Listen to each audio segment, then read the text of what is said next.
What's up, guys? It's Chris. Um, Here to talk about this weekend's HBO doubleheader. I'm gonna say first off, I'm not all that anxious for this event.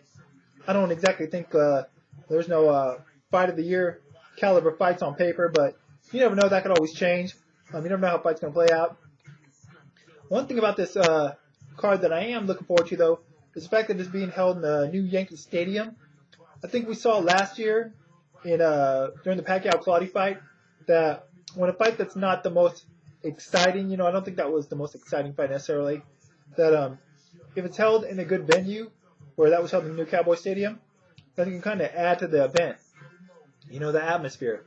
And I expect the same here with this new Yankee Stadium fight. So it'll be interesting to see the fight held there. Now, there's one thing I'm looking forward to. As for the fight itself, or the fights themselves, first up we got Vanes Martirosyan taking on Mean Joe Green. A couple of young fighters, both undefeated. Although, in all honesty, I thought Martirosyan lost his last fight. He fought Kasim Uma. I actually thought that Uma won that fight. I thought he deserved the decision. But unfortunately, the judges disagreed. Not only did they disagree, they gave Martirosyan the unanimous decision, which I completely disagree with. But what are you going to do? It's not the first bad decision I've seen in boxing, and unfortunately it won't be the last. That said, as for Mean Joe Green, I've seen him fight a couple times here and there on ESPN2 and on Showbox, I believe. Solid young fighter. I believe he's a former Golden Gloves winner and a amateur champion, though don't hold me to that. Fighting out of the New York area. Martirosyan, the bigger guy, taller, got a reach, but he had those advantages over Kasim Oma as well, and didn't really turn out so well for him. I mean, it did on the cards, but not in my opinion. I don't think the fight played out the way his team expected it to. Joe Green, he's a good, solid, well-rounded fighter. I'll say this. I haven't seen anything from either of these fighters yet that has really wowed me. I think both can potentially win titles down the line, but I haven't seen anything that, has really stood out from either. Anything special just yet. So, I expect a competitive fight, a solid fight, but I'm going to favor Joe Green. Now, he's got some issues defensively. I've seen him get hit solidly quite a few times. Definitely has to shore up that defense. But I think that he's got a little bit better of a pedigree. Even though Martirosyan's got the better names on his ledger at this point in their career, I think Joe Green's a little more refined in his skills. And, another thing is, although Martirosyan was bigger, like I said, than Uma, he struggled, but he also struggled, and I don't know if this is the reason why, but Uma's a southpaw. So Joe Green is also shorter and a southpaw. So I don't know if those were issues for Martirosyan or not, but he's going to be facing similar things in Joe Green, even if he's not a similar fighter to Kasim Uma necessarily. So that said, I'm going to favor Joe Green to win this fight. I just think he's a little bit better. Of course, we'll find out for sure on Saturday night. I have no definitive proof, It's kind of a hard fight to call. I haven't seen a lot of either of these guys. So I haven't been able to see a lot of their strengths nor weaknesses at this point. But I'm still going to favor Joe Green to win this fight by decision in what should be a competitive, fight. On to the main event for the WBA 154-pound title. We got the champion, Yuri Foreman, defending against Miguel Cotto. Foreman, undefeated, 28-0, only 8 KOs though. Coming off probably the biggest, best win of his career. Unanimous decision win against Daniel Santos. Miguel Cotto, 34 wins, 2 defeats. He's coming off the loss, 12-turn TKO at the hands of Manny Pacquiao on the same card that the Miguel Cotto fight was on, coincidentally enough. I'll say this. When I first heard about this fight being made and Cotto moving up to 154, I really had my doubts about it. And I still do. Cotto, we'll never know if Antonio Margarito, I doubt we will, if he had his gloves tampered when they fought.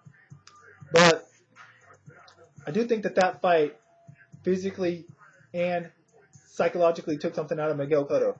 Now, he looked good in the Michael Jennings fight for what that's worth, but he didn't look all that great in the Claudia fight. Of course, you got to give some credit to Claudia as well. And aside from the early rounds in the Pacquiao fight, obviously he didn't look that good in the latter half of that fight. You know, first 4 rounds of that fight were pretty close, competitive, but after that it was all Pacquiao. You know, for the second half of that fight, particularly the last few rounds, Miguel Cotto was pretty much in survival mode. You know, in all honesty. Yuri Foreman, solid fighter. Nothing special, I don't think, but he's a good fighter. He's got a kind of a people call him Yuri Foreman. His fights aren't exactly the most exciting or the most entertaining, but he fights a style that's effective for him.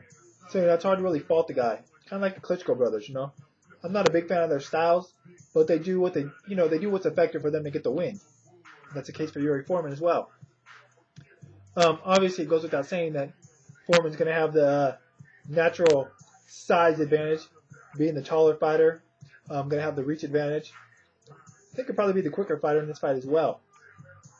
Although Cotto is smaller, and normally a smaller guy is a faster guy, Cotto's moving up in weight, you know. And I don't know how good 154 is going to be for him, as I mentioned earlier. You know, he's kind of a short guy. He hasn't looked as fleet of feet lately, and I think with that added weight, he's going to be even slower. You know, I'm curious as to what the Pacquiao fight took out of him. You know, in that fight, I think that his corner did him a disservice by not stopping it earlier. It was obvious in the late rounds of the Pacquiao-Cotto fight that Miguel wasn't going to win the fight, you know. Credit to him for showing the heart and staying in there, but he just took a sustained beating in the latter half for no reason, you know. So I'm curious what he has left, you know, physically. I'm not trying to say he's a shot fighter, but I definitely think that his best days at this point are behind him. No disrespect, but that's just the way I think it is. We'll find out for sure on Saturday night, obviously, but going into this fight, that's what I believe. Now, Miguel is training with, got Emmanuel Stewart training him for this fight, so that should be beneficial, but, you know, I don't know how much you can really change or adjust the fighter's techniques in such a short amount of time, especially when you're dealing with a fighter like Yuri Foreman. You know, style-wise, pretty much everything in this fight, I just see favoring Yuri Foreman. You know, I think he's going to box, keep the fighter at a good distance for himself, and, you know, just outbox Miguel Cotto for the most part. I can see Miguel coming out strong early, trying to really push the pace. But I don't know how long he's going to be able to sustain that. You know, plus, like I said, I think he's going to be a little bit slower at this weight with the added weight and stuff, and with what he's been through in his last couple fights, particularly the Pacquiao fight. You know, I don't know how much power he's going to carry up to the 154 division, and I don't know if he's going to be able to really get his combinations off and get his hands going as effectively as he had in the past. Like I said, I'm really curious to see what that last fight took out of him. So, plus, you know, like I said, time and time again, the added weight. So, end of the day, I'm going to go with Yuri Foreman to win this fight by decision. I don't expect it to be the most entertaining fight. No disrespect to either fighter, but Yuri Foreman's fights, as I said before, aren't usually the most entertaining, at least for myself personally as a fan, especially when he's winning, which is usually the case. You know, when he gets a fight going his way, you know, usually not that much excitement in the ring. I can see Miguel starting strong, like I said, but I think by the 5th, 6th round, Yuri Foreman's going to be getting the better of it, going to establish himself in his game plan, and I think in the latter half of the rounds, he's going to probably sweep those rounds. You know, that's just the way I see it. So, I don't know. I'm going to Yuri Foreman to win this fight by decision. Really looking forward, though, I guess, to seeing what Miguel Cotto has left, though. I think this fight's going to give us a clear indication, somewhat. I will say this. If this fight happened in their primes, and it was like at a catch weight or something at 150, I'd favor Miguel Cotto. I think he's a better fighter. I think he's a very good fighter. You know, he's fought at the top level for a lot of years, but unfortunately, as I said already on more than one occasion, I think his best days are left in the ring behind him. So, but we'll find out for sure. Anyways, I want to hear your guys' thoughts on the fight. What do you think about Miguel Cotto moving up in weight? Do you think Emmanuel Stewart training him is going to help him at all? Do you think he's going to win this fight? What do you think he has left, if anything? So let me know who you got and why, and just what you think about the fight in general. I'll be back on Sunday to talk about these fights afterwards. Until then, check me out on Twitter. If you're on there, link in the information bar as always. And until next time, guys, I'm out.